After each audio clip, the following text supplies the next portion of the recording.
Il suffit d'imaginer un instant un véhicule blindé ultra-moderne valant plusieurs millions de dollars. Mhm. Un véhicule équipé des systèmes de brouillage électronique les plus sophistiqués au monde, qui se retrouve rendu totalement impuissant, puis détruit par un petit drone de fabrication rudimentaire. Un drone qui traîne derrière lui un simple fil de verre. Exactement.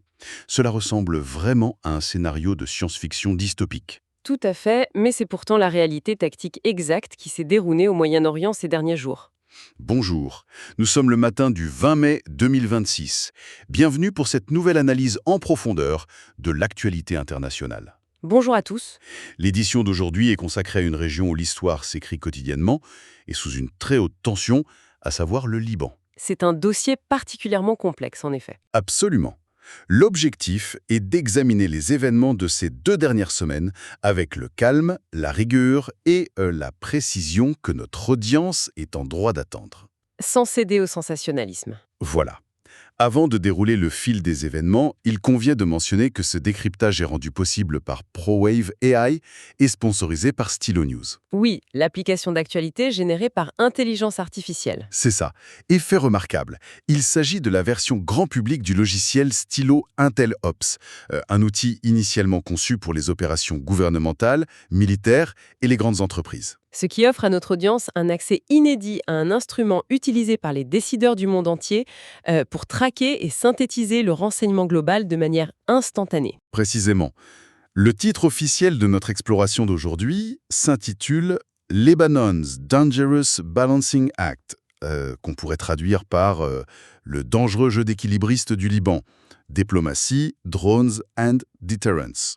C'est un dossier d'une densité exceptionnelle, mais avant toute chose, il est de notre devoir de formuler ici une déclaration de neutralité stricte. C'est indispensable, oui. La mission exclusive de cette émission est de rapporter les faits tangibles, d'identifier les schémas d'événements et de restituer les différentes perspectives issues des rapports de renseignement des 14 derniers jours. De manière totalement impartiale. Absolument impartielle. Cette démarche s'effectue sans prendre parti, sans cautionner aucune idéologie politique, qu'elle soit de gauche ou de droite, et avec la volonté absolue de ne générer aucune peur infondée. Il s'agit vraiment d'une lecture dépassionnée des positions des décideurs clés, d'une analyse du sentiment qui émerge des réseaux sociaux et bien sûr d'une évaluation des scénarios d'action pour les jours à venir. Parce que face à une telle volatilité géopolitique, s'en tenir strictement aux faits est vraiment la seule méthode valable. C'est notre boussole. Eh bien, la rigueur est de mise. Mais avant même de pouvoir décortiquer les dynamiques militaires sur le terrain, et notamment cette incroyable histoire de drone à fil de verre dont nous avons parlé, il semble impératif de poser le décor politique libanais. Oui, car l'un n'existe pas sans l'autre. Les rapports de cette semaine décrivent le gouvernement libanais avec une formule assez paradoxale.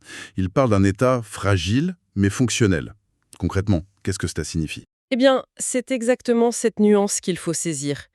L'État n'est pas en faillite totale sur le plan administratif. D'accord. Si l'on observe les décideurs de l'État, le Premier ministre Nawaf Salam se montre publiquement ouvert à la paix, il multiplie les rencontres diplomatiques à condition que certaines exigences soient remplies.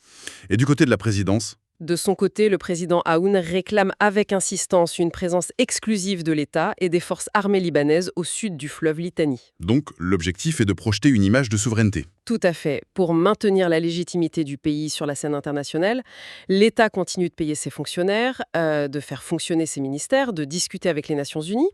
C'est la fameuse partie fonctionnelle. Un instant, je me fais l'avocat du diable. Comment peut-on parler d'un État fonctionnel quand des milices armées défient ouvertement ce même État dans sa propre capitale? C'est là toute la contradiction libanaise. Je veux dire, les rapports mentionnent des manifestations récentes dans la banlieue sud de Beyrouth, à Daillé, où des partisans de l'axe Hezbollah-Hamal ont non seulement ignoré les directives gouvernementales, Mais ils ont carrément qualifié l'État libanais de sioniste, oui. c'est le paroxysme du dysfonctionnement. C'est presque comme si l'on regardait un match de football. L'arbitre court toujours sur le terrain, il porte l'uniforme officiel de la FIFA. Il a les cartons dans sa poche. Voilà. Mais quelqu'un lui a volé son sifflet. Il peut regarder les fautes se produire sous ses yeux, mais il ne peut absolument pas arrêter le jeu. L'image de l'arbitre sans sifflet est particulièrement juste. Le gouvernement manque cruellement de ce que les politologues appellent la force coercitive, le monopole de la violence légitime. Et j'imagine que la population subit les conséquences directes. La population le ressent au quotidien, oui, ce qui explique un sentiment public profondément fracturé. Les données démographiques montrent une division, n'est-ce pas? Exactement. Elle montre que les communautés chrétiennes, sunnites et druzes, expriment une immense fatigue face à cette guerre qui leur est imposée. Elles formulent un désir de désarmement? Un désir clair de désarmement des factions et de retour à la stabilité économique, absolument. Mais à l'inverse, la base chiite reste fortement mobilisée. Autour de la résistance? Voilà, elle est structurée autour des impératifs, de ce qu'elle nomme la résistance. L'État est donc véritablement pris en étau entre ces deux réalités. Mais alors, cette diplomatie de façade, ces discours du Premier ministre, n'est-ce qu'une gigantesque illusion théâtrale destinée à rassurer les bailleurs de fonds internationaux? Je dirais que c'est plus qu'une illusion. C'est une armature structurelle vitale. Vital dans quel sens? Eh bien, le maintien de cette façade institutionnelle est la seule chose qui empêche l'effondrement économique et social total du pays. Le Fonds monétaire international et les chancelleries occidentales ont besoin d'un interlocuteur étatique même affaibli. Bien sûr, ils ne peuvent pas négocier avec le vide. Exactement. Cependant, cette absence de contrôle sur les armes limite drastiquement les marges de manœuvre de Beyrouth dans les négociations de crise. Parce qu'ils ne peuvent rien imposer sur le terrain. C'est ça. Le gouvernement peut promettre monts et merveilles à Washington ou à Paris. Il ne peut pas garantir l'application d'un accord sur son propre sol face à un acteur armé autonome. C'est le concept même de souveraineté contrainte. Ce qui nous amène à une transition logique. Si l'État n'est qu'un arbitre sans sifflet, qui décide des règles du jeu sur le terrain? Les acteurs armés, évidemment. Nous sommes face à une situation surréaliste, où un cadre de trêve, un cessez-le-feu nominal existe sur le papier. Mhm. Pourtant, ce texte est contredit chaque jour par une escalade technologique et militaire qui est militairement fascinante, bien que tragique. Absolument. Et c'est ici qu'il faut revenir sur cet événement spécifique dont on parlait en introduction, l'utilisation de ces nouveaux drones. Tactique de ces 2 dernières semaines. Les rapports de renseignement signalent une adaptation technologique fulgurante du côté du Hezbollah. Les fameux drones FPV. Oui, FPV pour First Person View, piloté en immersion avec un casque de réalité virtuelle. Mais la nouveauté, et c'est majeur, c'est qu'ils ne sont pas contrôlés par ondes radio. Ils sont reliés par un câble. Ils sont reliés par un câble en fibre optique extrêmement fin. Les dépêches ont d'ailleurs confirmé une frappe réussie avec ce type d'appareil sur un véhicule blindé lourd israélien, un Hammer APC. Dans le secteur d'Al-Qaoza, je crois. C'est exact, entraînant la mort d'un soldat. C'est là qu'il faut vraiment expliquer la mécanique à ceux qui nous écoutent, car c'est stupéfiant. Oui, Comment un câble physique ne se rompt-il pas quand un drone vole à toute vitesse sur des kilomètres au-dessus d'un champ de bataille? Et surtout, pourquoi s'encombrer d'un fil à l'ère du sans-fil? c'est toute l'ingéniosité de la guerre asymétrique. Traditionnellement, un drone communique avec son pilote via des fréquences radio. D'accord? Or, l'armée israélienne possède une supériorité absolue en matière de guerre électronique. Elle peut brouiller ces fréquences, couper le signal et faire tomber le drone. Donc le câble est une parade. Une parade redoutable. Pour contourner ce mur invisible, la solution a été de revenir à une connexion physique. Le drone embarque une minuscule bobine contenant des kilomètres de fibres optiques de l'épaisseur d'un cheveu. Et c'est renforcé par du Kevlar, si j'ai bien lu? Exactement.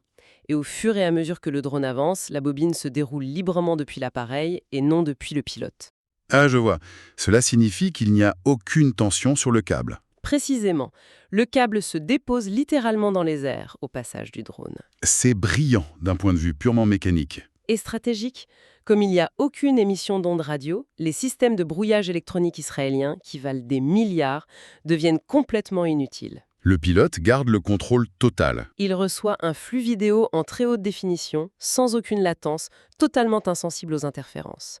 Cela permet une précision létaire jusqu'à la dernière fraction de seconde avant l'impact sur le point faible du blindage. Et c'est l'illustration parfaite de ce que les stratèges nomment une guerre d'usure calibrée. Absolument. Chaque camp cherche à imposer un coup à l'autre en ajustant la technologie, sans franchir le seuil d'une guerre totale. Et la réponse à cette innovation tactique ne s'est pas fait attendre. Les forces conventionnelles, elles, répondent par le volume. Oui, les données enregistrent une campagne de frappe israélienne d'une intensité rare. Autour du 11 mai, jusqu'à 116 frappes aériennes ont été recensées en une seule journée, visant méthodiquement les infrastructures supposées du Hezbollah. Avec des conséquences lourdes pour les civils. Oui, cela inclut des ordres d'évacuation civile de dernière minute, la destruction totale d'une école dans la localité de Marwaïn et des bombardements remontant loin au nord. Jusqu'à la route côtière reliant Beyrouth à Sidan, près d'Al-Jiyeh, effectivement. Mais l'événement qui a véritablement secoué la capitale s'est produit quelques jours avant, le 7 mai. Le 7 mai a marqué une véritable rupture. Nous avons assisté à la première frappe israélienne dans la banlieue sud de Beyrouth, Dahieh, depuis l'instauration théorique du cessez-le-feu. C'était une opération extrêmement ciblée. Oui, elle a pulvérisé un appartement pour éliminer un haut commandant de la force d'élite Radwan du Hezbollah, identifié comme Malik Balot.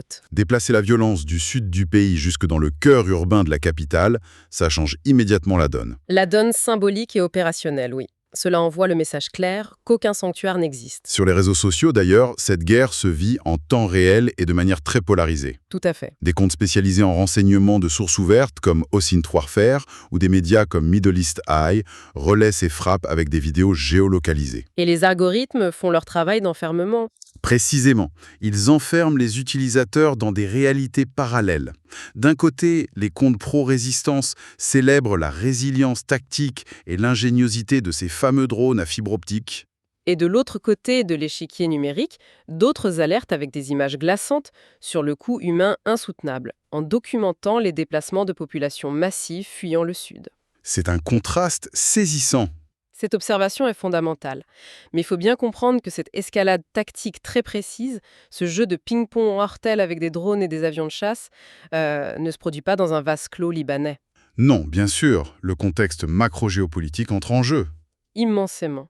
L'analyse des sources montre que c'est directement influencé par des dynamiques régionales gigantesques. Vous parlez de l'Iran et des États-Unis ? Exactement. Les tensions actuelles entre Washington et Téhéran, particulièrement les incidents maritimes récents de mai 2026 autour du très stratégique détroit d'Ormuz, eh bien, elles pèsent d'un poids immense sur le front libanais. Le théâtre d'opération libanais n'est, en fin de compte, qu'un point de pression secondaire dans une confrontation bien plus vaste. Donc, le Hezbollah adapte son niveau d'intensité en fonction de Téhéran. Le Hezbollah calibre le niveau de sa violence en parfaite synchronicité avec les besoins de dissuasion de l'Iran. La rhétorique l'accompagne d'ailleurs très bien. Le secrétaire général du Hezbollah, Neim Qassem, a récemment durci le ton, n'est-ce pas ?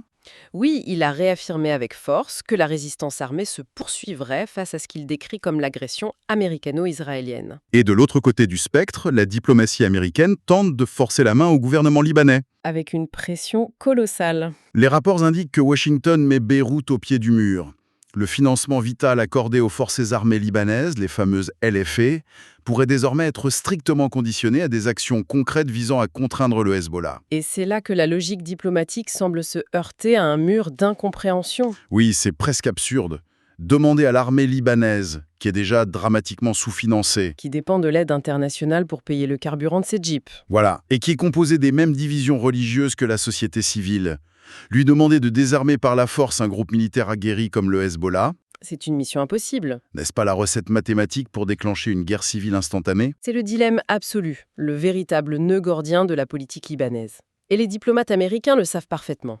Alors, pourquoi insister sur ce point ? Parce que la conditionnalité de l'aide est l'un des rares leviers de pression non militaire dont ils disposent. C'est précisément pour éviter de devoir trancher ce dilemme impossible que la diplomatie cherche continuellement des échappatoires temporaires. Ce qui explique l'événement clé du 16 mai. Exactement. Une extension in extremis de 45 jours du cessez-le-feu négocié à Washington. Bien que tous les rapports de renseignement que nous avons épluchés qualifient cet accord de fragile, chancelant ou purement théorique. Sans exception. Un cessez-le-feu de 45 jours alors que des drones explosent, des blindés et que des écoles sont bombardées. Le terme lui-même semble presque absurde. À quoi sert vraiment ce délai ? C'est un pansement diplomatique. Ces 45 jours ne sont pas conçus pour arrêter les tirs d'artillerie, ils sont conçus pour acheter du temps, Acheter du temps pour faire quoi, Yveline ? pour éviter une conflagration régionale immédiate et ouverte, pour attendre peut-être une accalmie dans le détroit d'Ormuz ou de finaliser des tractations en coulisses. Mais sur le fond, Cela ne résout absolument rien au problème fondamental, à savoir l'absence du monopole de la violence par État libanais. sachant que ce délai vient d'être acté pour les semaines à venir, mais que la violence tactique perdure au quotidien, quels sont les indicateurs que les analystes doivent observer ? C'est la question centrale. Quels sont les risques concrets d'un dérapage ? En évaluant les scénarios les plus probables, il est quasi certain que ces combats limités vont se poursuivre. Les échanges de tirs d'artillerie, l'usage de drones FPV, les frappes aériennes sur les infrastructures logistiques resteront la norme. Le seuil d'escalade reste bas. Il est maintenu artificiellement bas, mais il est d'une extrême fragilité. Les véritables déclencheurs qui feraient basculer cette guerre d'usure en un conflit ouvert de haute intensité sont clairement identifiés de part et d'autre. Lesquels sont-ils? D'une part, une frappe, même accidentelle, qui provoquerait des pertes civiles massives, forçant l'autre camp à une riposte démesurée pour sauver la face. Et d'autre part, Une répétition des assassinats ciblés de hauts dirigeants politiques ou militaires en plein centre urbain de Beyrouth. une question vitale se pose alors pour de nombreux auditeurs qui suivent ces dossiers pour des raisons professionnelles. Je pense au personnel diplomatique, aux organisations non gouvernementales. Exactement, aux journalistes sur le terrain ou aux cadres d'entreprises impliqués dans la logistique au Moyen-Orient. Bien sûr. Comment faut-il évaluer le risque sécuritaire aujourd'hui? Comment séparer le bruit alarmiste permanent des réseaux sociaux des véritables indicateurs d'escalade? C'est une excellente question de méthodologie analytique. Actuellement, l'évaluation des menaces pour le personnel international et occidental est classée comme modérée. Modéré mais en hausse. Oui, la trajectoire est à la hausse. Mais il est fondamental de préciser un point factuel. Il n'y a, à l'heure actuelle, aucune menace confirmée par le renseignement d'un complot direct ou d'attentat ciblé contre les ambassades occidentales. La menace terroriste classique n'est donc pas le scénario principal. Non, pas du tout. Le véritable danger, celui qui dicte les protocoles de sécurité, provient des risques indirects, ce que le jargon militaire nomme froidement les dommages collatéraux. En d'autres termes, le risque de se trouver au mauvais endroit, au mauvais moment. Exactement. Le danger réside dans le fait d'emprunter une route de transit logistique stratégique. Comme l'axe vers Tyr ou Nabatieh dans le sud? Oui, au moment précis où un convoi d'armes présumées est ciblé par l'aviation. Il y a aussi le risque d'erreur d'identification d'un véhicule civil par un drone. C'est un risque permanent. Et sans oublier la probabilité de se retrouver bloqué par des troubles civils spontanés si la colère populaire explose face à des événements régionaux. Comment y voir clair alors? Pour discerner la réalité, il ne faut pas écouter les rumeurs. Il faut observer la géographie stricte des frappes. La géographie nous dit tout. Tant que 95% des échanges de tirs restent confinés dans un périmètre situé au sud du fleuve Litanie, la doctrine du conflit contenu est respectée. En revanche, Si des frappes s'abattent de façon régulière au nord de cette ligne, et plus particulièrement au cœur de Beyrouth, le modèle analytique s'effondre et la donne change instantanément. c'est donc une véritable cartographie de la tension qu'il faut surveiller au jour le jour, kilomètre par kilomètre. Absolument. Et cela permet de formuler une réflexion finale qui prolonge l'analyse de ces 2 semaines, une réflexion plus large sur la sémantique de la guerre moderne. Je vous écoute. Si un accord solennel, négocié à Washington et qualifié officiellement de cessez-le-feu, implique dans les faits la poursuite quotidienne de tirs d'artillerie, l'usage de drones kamikazes sophistiqués, la destruction d'infrastructures et des assassinats ciblés, Le terme devient caduc. ne faut-il pas redéfinir en profondeur le vocabulaire de la diplomatie internationale? Ne sommes-nous pas discrètement entrés dans une nouvelle ère historique où le concept clair et binaire de paix a disparu? Remplacé par une époque trouble, de guerre régulée. C'est la question que l'on doit se poser. C'est une pensée extrêmement provocatrice, mais indispensable pour clôturer l'examen de ce dossier. Savoir nommer la réalité avec exactitude, même quand elle est inconfortable, c'est le premier pas pour la comprendre. Absolument. Et pour continuer à comprendre ce monde en mouvement perpétuel, il est nécessaire de s'équiper des bons outils d'analyse. C'est ici qu'il est pertinent de détailler la technologie qui a rendu la synthèse de ce matin possible, Stylo News.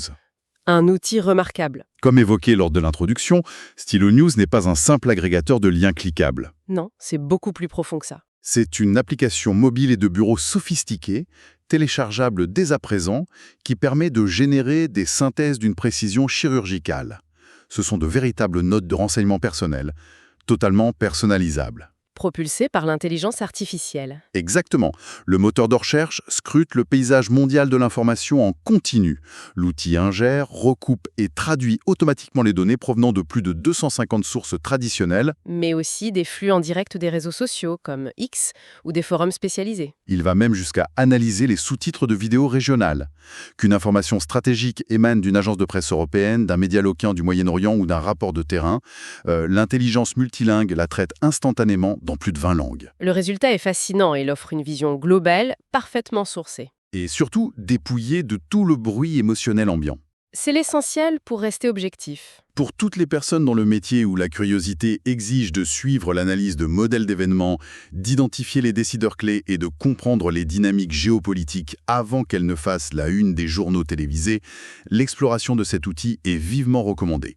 On ne peut que les encourager. L'abonnement est disponible directement sur le site web www.stylenews.com, offrant un accès immédiat à des actualités sur demande, structurées par l'intelligence artificielle. Une ressource inestimable. Un immense merci à notre audience pour son écoute attentive lors de cette session d'analyse.